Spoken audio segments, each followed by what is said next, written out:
여러분 안녕하세요. 여러분은 스마트폰의 기능을 제대로 활용하고 계신가요?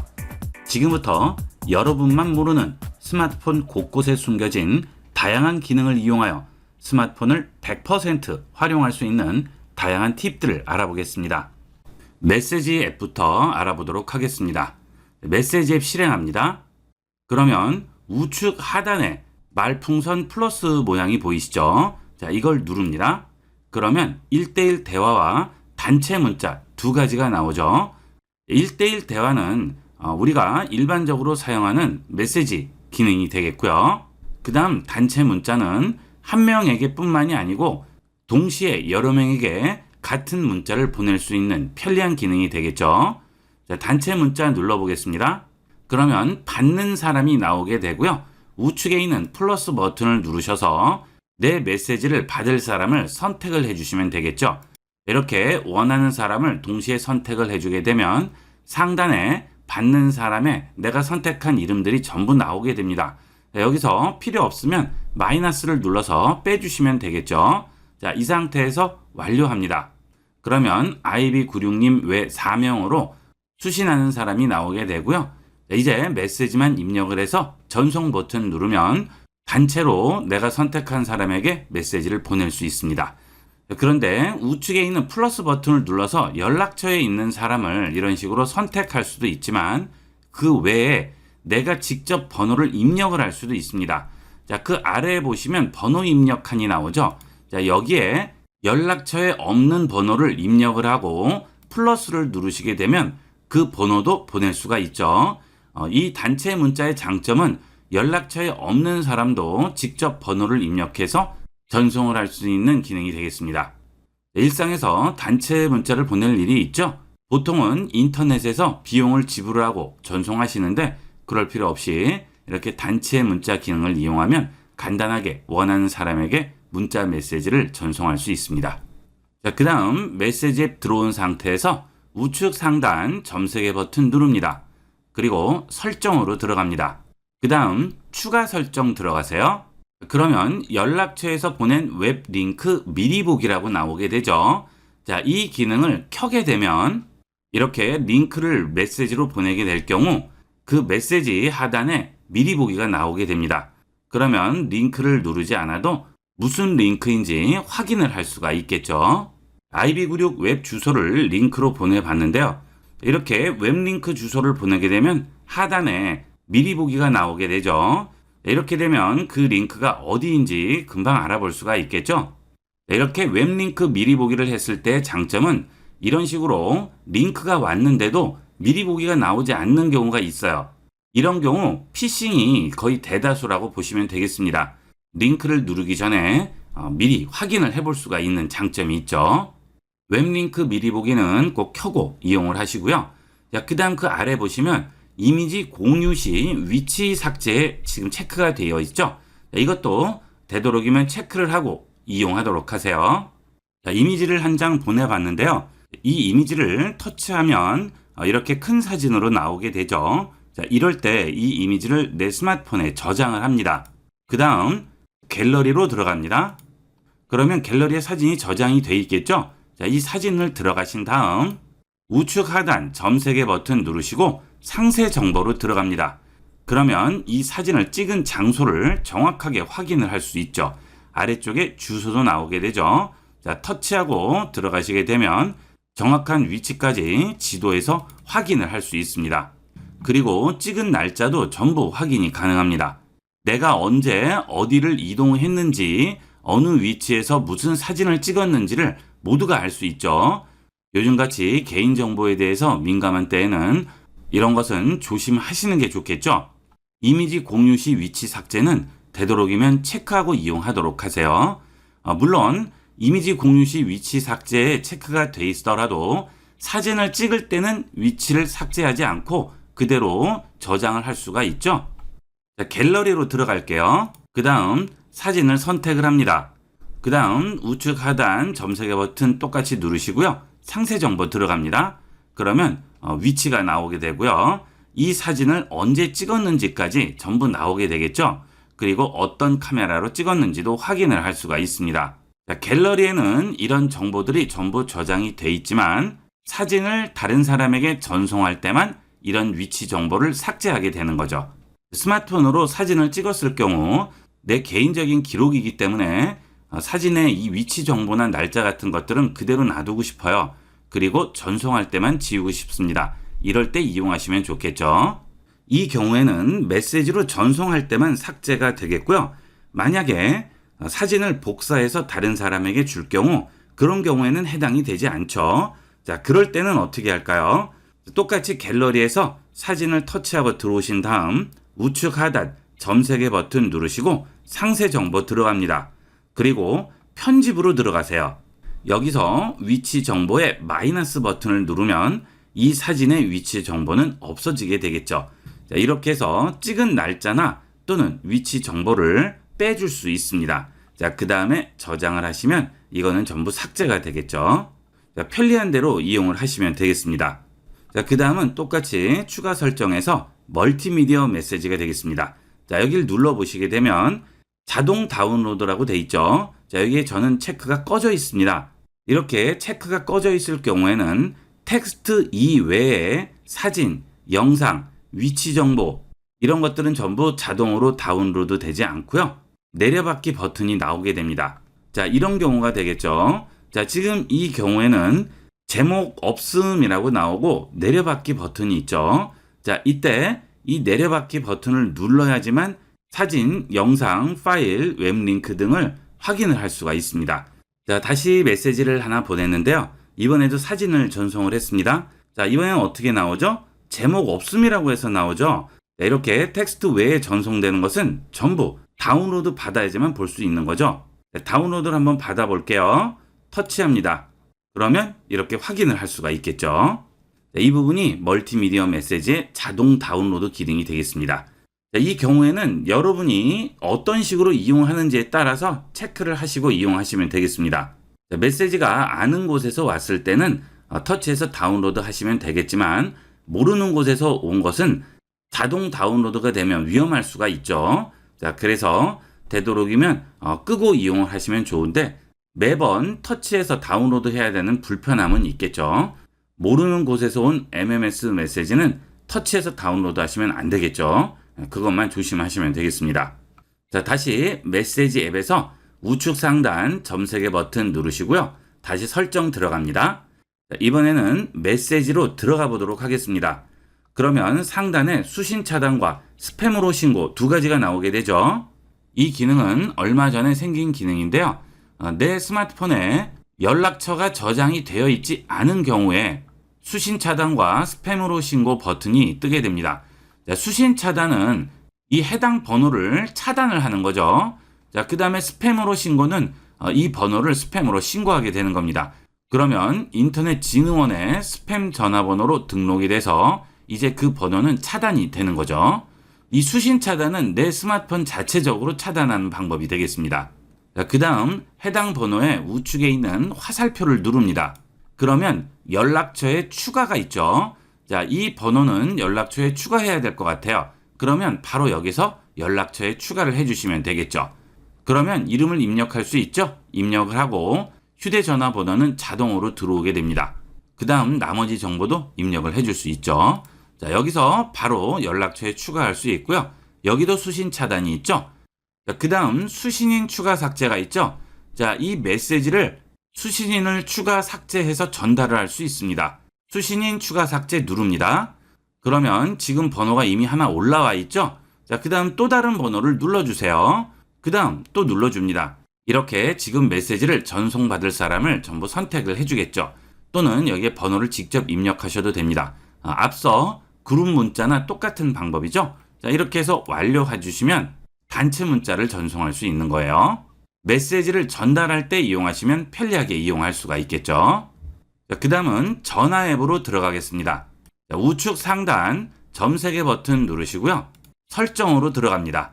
자, 이 기능도 얼마 전에 새로 생긴 기능이죠. 텍스트로 전화받기 기능이 되겠습니다.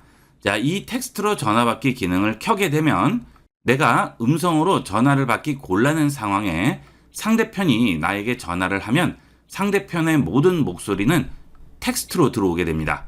그리고 내가 텍스트로 입력한 메시지가 상대편에게는 음성으로 나오게 되겠죠. 자, 그때 상대편은 빅스비 음성으로 들을 수가 있어요. 전화 받기 곤란한 상황에서는 아주 유용하게 쓸 수가 있습니다. 자, 전화를 걸어봤는데요. 자, 이렇게 수신 화면이 나오게 되면 텍스트로 전화 받기 버튼이 나오게 되죠. 좀 전과 같이 설정에서 체크를 해줄 경우 텍스트로 전화 받기 버튼이 나와서 이 텍스트로 전화 받기 버튼을 누르면 그 다음부터는 저는 텍스트로 입력하고 상대편은 음성으로 듣게 되고요. 상대편이 음성으로 한 말은 나에게 텍스트로 들어오게 되겠죠.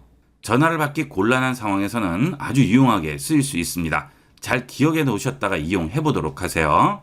자, 다시 점 3개 버튼 누르시고 설정 들어가겠습니다. 자, 그 다음 전화 받기 및 전화 끊기로 들어갈게요. 여기 보시면 발신자 이름 읽어주기라고 있죠. 자, 요즘은 이동을 하실 때 이어폰 끼고 음악 들으시는 분들 굉장히 많으신데요. 보통 스마트폰을 주머니에 넣거나 또는 가방에 넣고 이어폰만 끼고 계시죠. 자, 이때 전화가 오게 되면 스마트폰을 또 꺼내야 됩니다. 그리고 확인을 해야 되죠. 자, 그것도 굉장히 귀찮죠. 자, 이럴 경우 발신자 이름 읽어주기에 체크가 되어 있으면 내가 스마트폰을 꼭 꺼내지 않아도 누구에게 전화가 왔는지 연락처에 저장된 경우에는 이름을 알려주게 됩니다. 그러면 바로 확인이 되니까 바로 받으시면 되겠죠. 자, 이런 식으로 이동 중에 또는 다른 작업을 할 때 이어폰 끼고 음악 들으시는 경우가 많은 분들은 이거 꼭 체크하고 이용을 하도록 하세요. 그 다음은 하단에 키패드 최근 기록 연락처에서 연락처를 눌러줍니다. 그리고 우측 상단 점 3개 버튼 누르시고요. 연락처 관리로 들어갑니다. 자, 여기서 내 연락처를 내보내고 가져올 수가 있죠. 자, 연락처 내보내기 하시게 되면 내 연락처를 하나의 파일로 묶어서 저장 공간이라든지 SD카드로 내보낼 수가 있습니다. 그러면 그 파일을 인터넷으로 전송을 하거나 또는 내 컴퓨터에 저장을 해 놓으셨다가 혹시 모를 상황에 대비를 할 수가 있겠죠. 스마트폰이 갑자기 먹통이 됐다든지 파손이 됐다든지 분실했을 경우에 연락처는 살릴 수가 있겠죠.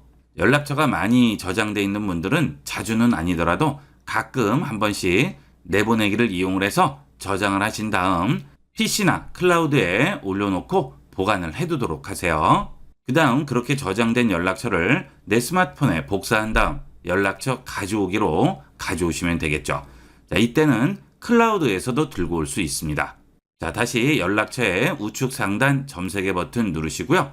이번에는 연락처 설정으로 들어갑니다. 자, 그 다음 프로필 사진 공유가 있죠. 자, 여기 들어가시게 되면 내 프로필 사진을 상대편에게 보낼 수가 있어요. 이렇게 내 프로필 사진을 공유하고 아래쪽에서 전화번호를 누르신 다음 내 프로필 사진을 공유할 전화번호를 선택을 해줍니다. 그러면 상대편 스마트폰으로 내가 전화를 했을 경우 상대편 스마트폰에는 내 프로필 사진이 뜨게 되겠죠. 자, 가끔 상대편한테 전화가 왔는데 상대편 얼굴이 떠요. 이건 어떻게 하나요? 물어보시는 분들 계신데요. 자, 이런 식으로 프로필 사진 공유를 해주시면 되겠습니다. 스마트폰을 제대로 관리하고 계신가요? 조금만 신경 쓰고 관리하셔도 스마트폰을 쾌적하고 빠르게 사용할 수 있습니다. 지금부터 갤럭시 스마트폰의 관리 방법을 자세히 알아보겠습니다. 갤럭시 스마트폰의 경우는 설정에 들어가시면 관리하는 메뉴가 따로 있죠. 자, 설정으로 들어가겠습니다. 그 다음 배터리 및 디바이스 케어로 들어가세요. 네, 배터리 및 디바이스 케어에 들어오시게 되면 첫 화면에 바로 현재 스마트폰의 상태가 나오게 되죠. 지금 좋아요 상태가 되겠습니다. 배터리 보안 문제가 없다고 하죠. 자, 그런데 아직은 최적화는 되지 않은 상태죠. 그래서 지금 아래쪽에 보면 지금 최적화 버튼이 파란색으로 나오게 됩니다.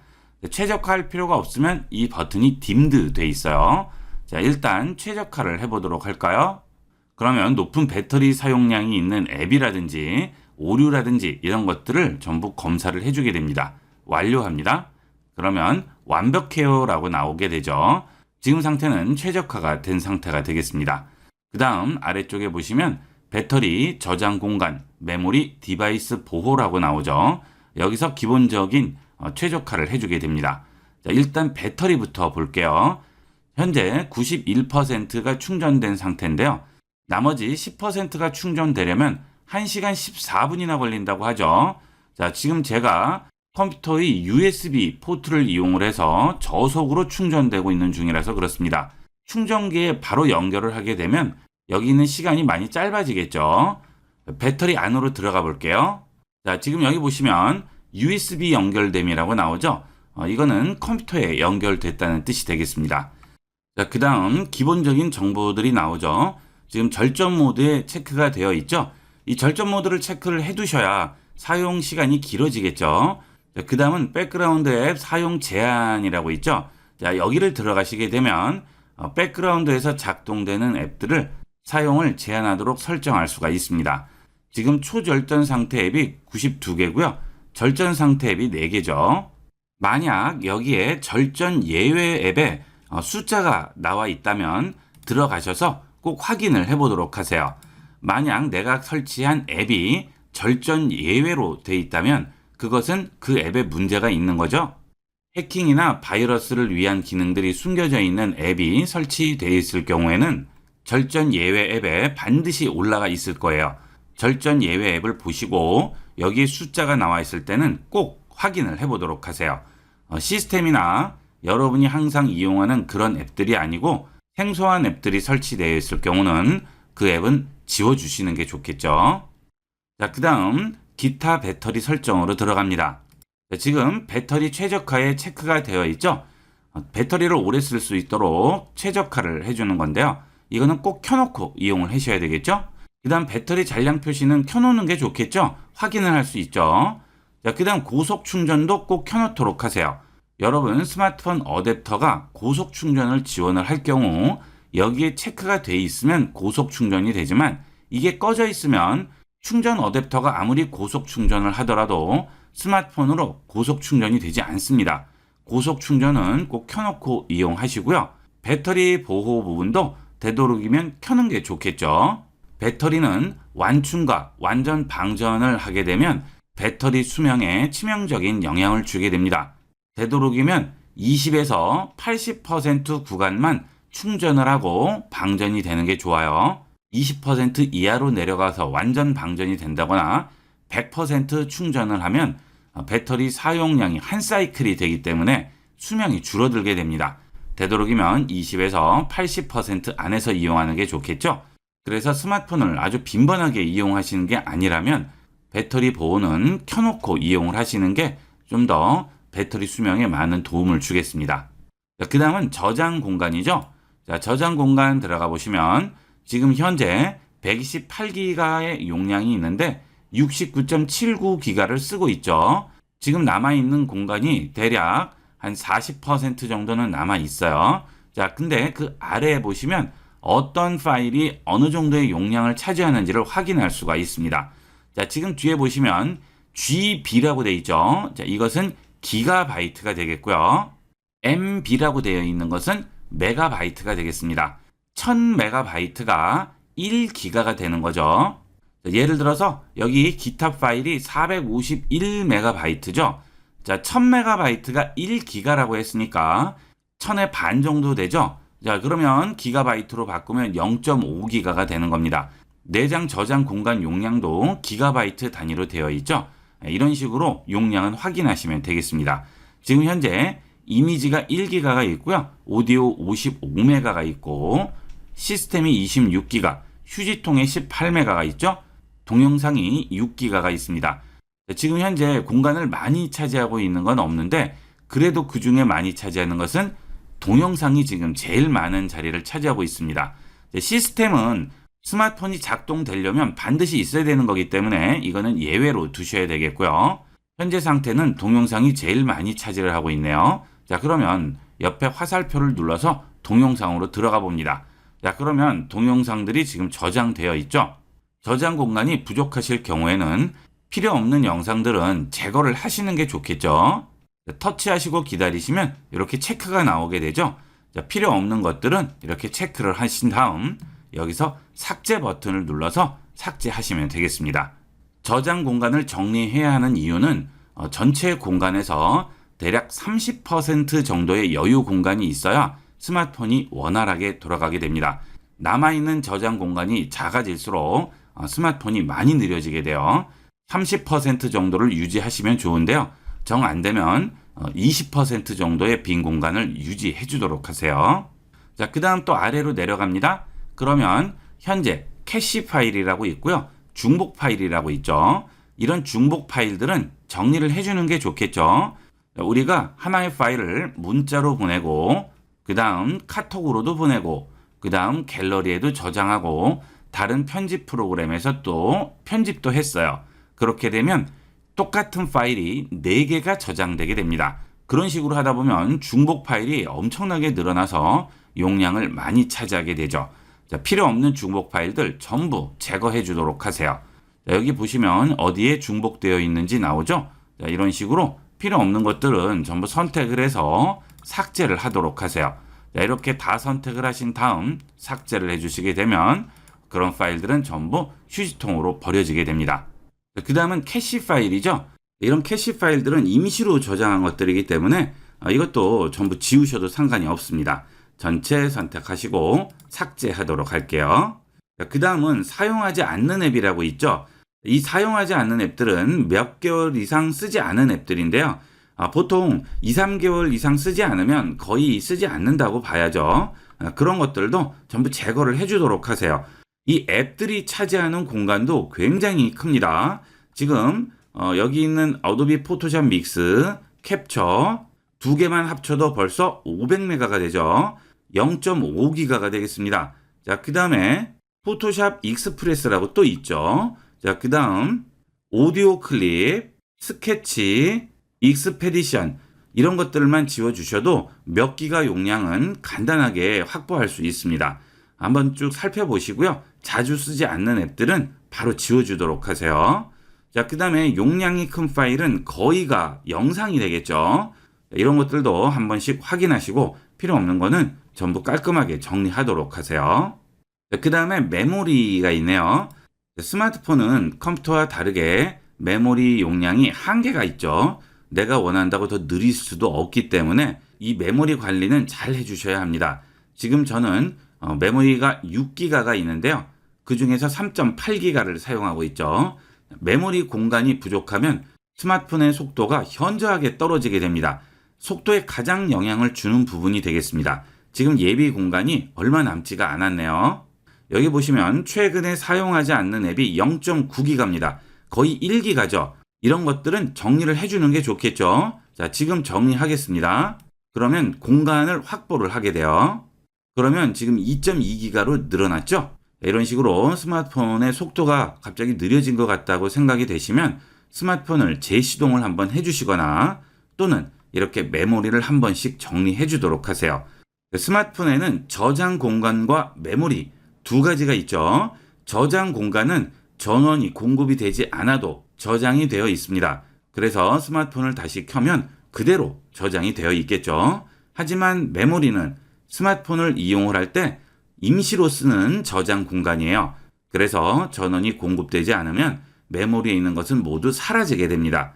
자, 이게 임시 저장 공간이에요. 재시동을 하시게 되면 여기 있는 저장 공간은 그대로 있어도 메모리는 초기화가 되겠죠. 내 저장 공간 안에 있는 데이터가 날아가는 거 아니니까 걱정하지 않으셔도 되겠습니다. 이 메모리는 임시 공간이다 라고 생각하시면 돼요.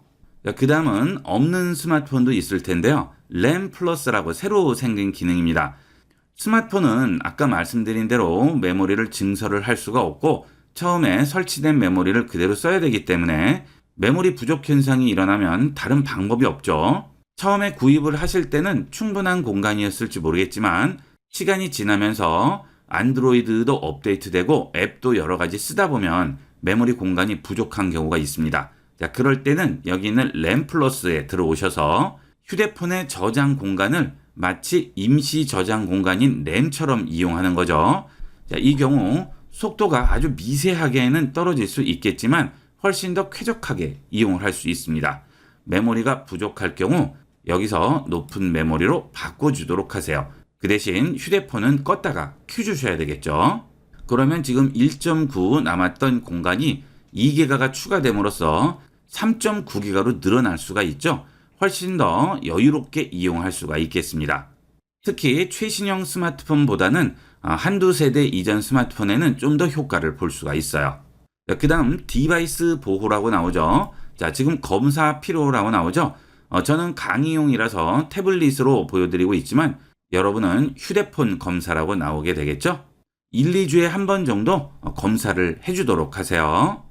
그 다음은 자동 최적화인데요. 이런 거 다 하기 귀찮으시면 자동 최적화 들어가셔서 필요시 자동 시작에 체크하시고 자동 최적화 이용하도록 하세요. 하지만 이 경우에는 백그라운드에서 돌아가는 것이기 때문에 스마트폰의 속도에 약간 영향을 줄 수가 있겠죠. 그게 싫으시면 1, 2주에 한 번씩만 여기 와서 정리를 해주시면 되겠습니다. 자, 그 다음 현재 설치되어 있는 안드로이드 OS를 업데이트를 해야 되는데 어디서 하는지 모르시는 분들이 많아요. 여기서 해줍니다. 소프트웨어 업데이트라고 있죠. 자, 여기에 들어가시게 되면 다운로드 및 설치라고 나와 있죠. 들어갑니다. 그러면 여러분 스마트폰의 안드로이드 버전을 업데이트를 해주게 됩니다. 자, 저는 현재 최신 소프트웨어라고 나오죠. 보안 패치도 있고 하기 때문에 되도록이면 최신 소프트웨어를 쓰는 게 좋겠죠. 업데이트 꼭 확인해 보도록 하세요. 자, 그 다음은 자가 진단이죠. 자, 가끔 휴대폰을 이용하시다 보면 소리가 너무 작게 난다든지 터치가 잘 안 된다든지 이런 경우가 있습니다. 자, 그 경우 AS 센터를 방문하시기 전에 자가 진단으로 한번 테스트를 해보시면 정확하게 증상을 알 수가 있겠죠. 자가 진단 들어갑니다. 그 다음 휴대폰 진단으로 들어가세요. 자, 여기서 문제가 있는 부분을 확인을 하시면 됩니다. 자, 터치 화면을 주면 화면 터치가 잘 안 될 경우 터치 화면을 누르시게 되면 이런 식으로 눌러서 어느 곳이 터치가 안 되는지 정확하게 확인할 수 있습니다. 실제 AS 센터에 가도 이런 식으로 확인을 해요. 그러니까 센터 가기 전에 한 번씩 테스트를 해보시면 확실하게 증상을 얘기할 수 있겠죠. 자, 그 다음은 센서죠. 이건 뭐죠? 스마트폰을 세워놓거나 또는 돌렸을 때 화면이 자동으로 돌아가야 되는데 잘 돌아가지 않는다든지 이런 경우에는 센서 이상을 확인을 해보시면 되겠습니다. 그리고 마이크가 잘 안 된다든지 또는 와이파이나 블루투스가 잘 안 된다든지 또는 지문 인식이라든지 배터리가 빨리 닳는 경우도 있죠. 자, 그거는 여기서 확인하시면 됩니다. 배터리 상태에 들어가시면 현재 정상 상태죠. 정상 상태로 나오지 않으면 배터리 수명이 많이 줄어든 거라고 보시면 되겠고요. 아래쪽에 수명이 지금 좋은 상태라고 되어 있죠. 여기는 수명이 나쁨이라고 나온다면 배터리를 교환을 하시는 게 좋겠죠. 자, 이런 식으로 간단하게 내 스마트폰 상태를 진단을 할 수 있습니다.